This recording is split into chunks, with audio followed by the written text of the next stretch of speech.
up! Yes. Subject here! Stand still. Yes. Yes. Stay where you are for me. Yes. Police, we have a warrant to search the premises, okay?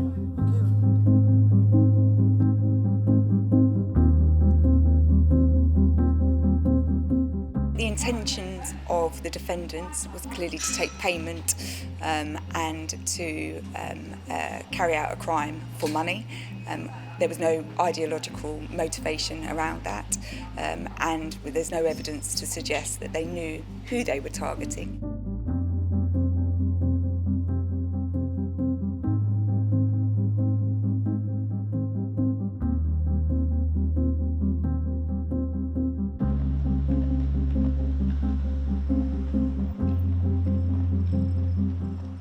The overall result of, in your case, Mr. Lavrynovych, is that you will go to prison for 7 years. The overall result in your case, Stanislav Carpiuc, is that you will go to prison for 2 years. Roman Lavrynovych and Stanislav Carpiuc, you can remain seated for the moment. I indicate now that I will make available a copy of these sentencing remarks to the defendants and to the press after I have delivered them. On Monday of this week, you, Roman Lavrynovych, and you, Stanislav Carpiuc, were convicted on the unanimous verdict of the jury of conspiracy to commit arson, being reckless as to whether life was endangered. You, Roman Lavrynovych, were also convicted of 2 counts of damaging property, being reckless as to whether life would be endangered. It now falls to me to sentence you for those offences. Where I make findings of fact against you, I do so only when I am sure of those facts. All the findings I make will be consistent with the verdicts of the jury. The facts of this case were explored in enormous detail in this trial, and I do not need to repeat that detail here. It suffices to say this. In the early hours of 8 May 2025, you, Roman Lavrynovych, travelled by bus from your home in Sydenham. There you met a man called Petro Pochinok, to whom you had been introduced by you, Stanislav Carpiuc. Mr. Pochinok had agreed to help you, but I find as a fact that he did not know what it was he was going to be helping you with. By contrast, you, Stanislav Carpiuc, knew exactly what was planned. You had declined to get involved yourself in the first arson that was being contemplated, but you were perfectly prepared to recruit someone else to help Lavrynovych. You put Lavrynovych in touch with Mr. Pochinok, and your support and encouragement to him is demonstrated by the numerous calls and messages between the two of you before and after the night of the 7th-8th May. The reason you travelled that night, Roman Lavrynovych, was that you had agreed with a man you had never met and who you did not know to set fire to a car you were told would be parked in that street. You knew the man who gave you the job as EL, and you had recorded his name in your phone as L Money. You had agreed to carry out this mindless piece of arson for money. You are not a man of great principle, and you were easily bought. You did not inquire whose car it was, or why your taskmaster wanted you to set it alight. But you knew you had to film the vehicle once it was alight and send the recording to EL as proof that the job had been completed if you were to get your money. As it happened, that car used to belong to Sir Keir Starmer, the Prime Minister, but you neither knew or cared about that. You just accepted the job as you had accepted other grubby little tasks from EL before, for the cash he promised you. Once the car was alight, you handed your phone to Mr. Pochinok and asked him to film the burning. But once he realised what you were doing, he did not wish to be involved, and you obtained only 2 seconds worth of filming before he put the phone down and ran off. You followed soon afterwards. EL was not happy about your performance that night, and he sent you back to film more the following day. However, by then the car had been moved, and so you received no payment for your work. But you remained keen to earn cash any way you could. And so when EL offered you money to set fire to houses in the same part of London, you readily agreed. In the early hours of Sunday 11th of May, you travelled by bus, arriving just after 2 a.m. You sent a message to EL to confirm you were at the correct address. You then proceeded to pour an accelerant onto the steps and part of the front door and to ignite it, filming the incident as you did so. The occupant of that house was woken by an alarm, saw and smelt the smoke in the building, and had to escape by going onto the roof of the building and awaiting the arrival of the fire brigade. The following night, you carried out a similar arson attack at a different address. Using a modified mixture of flammable substances, you set fire to a front door of a house on that street. That house belongs to the Prime Minister. They were abed upstairs when you set the fire. On hearing the sound of the fire being set, one of the occupants looked outside and saw smoke and an orange glow near the front door. She called 999. Smoke was coming through the door. The stairway was filling with smoke, and she could see that the smoke was getting thicker and moving upstairs. She described how the house was becoming full of smoke, and she was struggling to breathe. Her 9-year-old daughter was woken by the smoke and was terrified. Fortunately, the London Fire Brigade arrived promptly and no one was injured. I have read and will take account of the impact statements provided by the owner of the Toyota and the occupant of the house. I make it clear immediately that you will each pay the victim surcharge in the appropriate figure. Each of these offences was so serious that only a sentence of immediate imprisonment is appropriate in each of your cases. None of your counsel suggested that a pre-sentence report was necessary. I agree it is not. Some complexity to the sentencing exercise upon which I am now engaged was created by the way these matters were charged.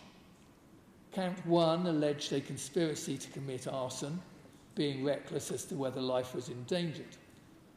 And the case put forward by the prosecution in that regard was that each of the 3 defendants agreed with one or more other people that one or more of the fires should be set. That charge was therefore capable of covering the conspiracy to set all 3 fires. You, Mr. Lavrynovych, were also convicted of 2 substantive offences, counts 3 and 5, of damaging property by fire, reckless as to whether life was thereby endangered. It follows that the fires at the houses were each covered by 2 counts. I make it clear, however, that there will be no double counting in the sentence I impose. In the case of a conspiracy, I am obliged to consider carefully the position of each individual offender, and I have done so. I accept that those involved in this conspiracy played very different roles. You, Lavrinovich, were the central player and took the leading role. It was you who set each of the 3 fires. You undertook the necessary reconnaissance, and you acquired the necessary materials. you also stood to receive the largest payment. You, Stanislav Carpiuc, were involved in a supporting role throughout. You helped to recruit Mr. Pochinok, and you assisted and facilitated with the payments that were anticipated. I have decided that the correct approach is to sentence each of you for the conspiracy, imposing a sentence in each case that reflects your total criminality. In your case, Mr. Lavrynovych, the sentences for counts 3 and 5 will therefore be made concurrent to that I impose on count 1. I turn then to your individual circumstances and deal first with you, Lavrinovich. The guidelines for this offence discriminate between cases where there was recklessness and cases where there was intent to endanger life. Count 1, like all those of which you were found guilty, falls into the former, identified in the guidelines as culpability B.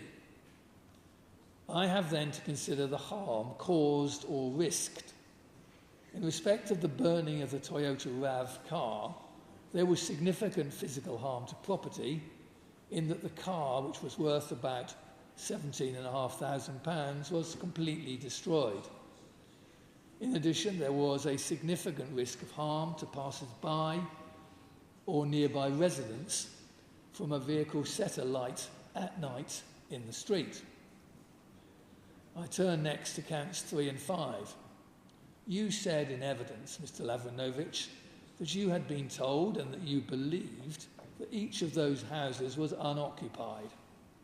I have no hesitation in rejecting that suggestion. There is no evidence other than your word that you were told any such thing, and you only had to look around the street you were in to realise that these premises were obviously residential and that the overwhelming likelihood was that they would be occupied at 2 or 3 o'clock in the morning. But you really did not care about that. I accept that you did not intend to put lives of the occupants at risk, but it is my conclusion that on both occasions you were utterly reckless about the risk you were creating.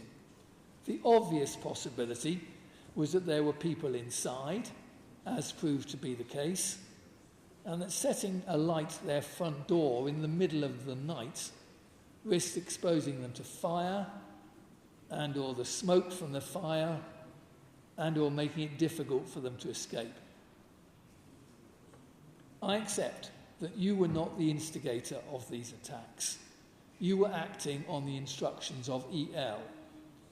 But you were happy to do whatever he wanted, regardless of who he was, who he worked for, or what his motivation was. You gave no thought whatsoever to the consequences of your actions. You were to EL a useful idiot, a fool who could be manipulated to EL's advantage. You were used by EL to advance some agenda or cause of which you knew nothing. You were essentially acting as a pawn for some unknown cause and putting the lives of people asleep in their beds at risk as a result. In my view, each of the arsons of property was more serious than the burning of a car to a risk of serious physical or psychological harm. Although viewed in the round, this case comes close to a Category 1 case, I am just persuaded that it does not quite reach that level and treat it as a Category 2 case, but one close to the top of Category 2. The guidelines provide that the starting point for a culpability Category B, harm Category 2 case is 4 years, and the range is 2 to 6 years imprisonment. The aggravating features in your case, Mr. Lavrinovich, were these. Your criminality encompassed 3 arson attacks, as I have described. You undertook the necessary reconnaissance and the acquisition of necessary materials. You set each of the fires. You stood to receive the largest payment. The offence occurred at night. There was a significant degree of planning and premeditation, although this was far from a sophisticated conspiracy, and I accept that the plan evolved with EL's requests. 3 arsons were not intended at the outset. And finally, there was the use of an accelerant at each of the fires. The mitigating features in your case are these. You were aged just 21 at the date of the offending, and you are immature for your age. You had no previous convictions, cautions or reprimands recorded against you, either here or in Ukraine. In fact, you had never had any dealings with the police before your arrest in May 2025. You were motivated, at least in part, by the need for money to send to your father, who was in need of medical treatment in Ukraine.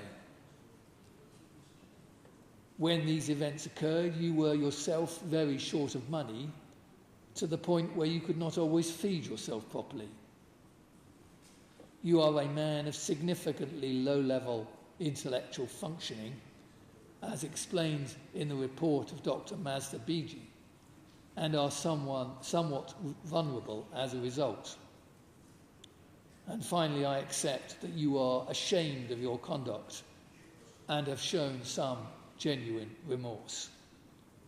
In my judgment, the appropriate sentence on count 1 for you is 7 years imprisonment. There will be concurrent sentences of 4 years imprisonment on counts 2 and 3. Roman Lavrynovych, stand up. The overall result in your case, Mr. Lavrynovych, is that you will go to prison for 7 years. You will serve up to 4 years, 8 months in custody, and will then be released and serve the remainder on licence. You must keep to the terms of your licence and commit no further offences, or you will be liable to be recalled, and you may then serve the rest of your sentence in custody. Sit down. Stanislav Carpiuc, you were found guilty of a conspiracy to commit arson, being reckless as to whether life was endangered.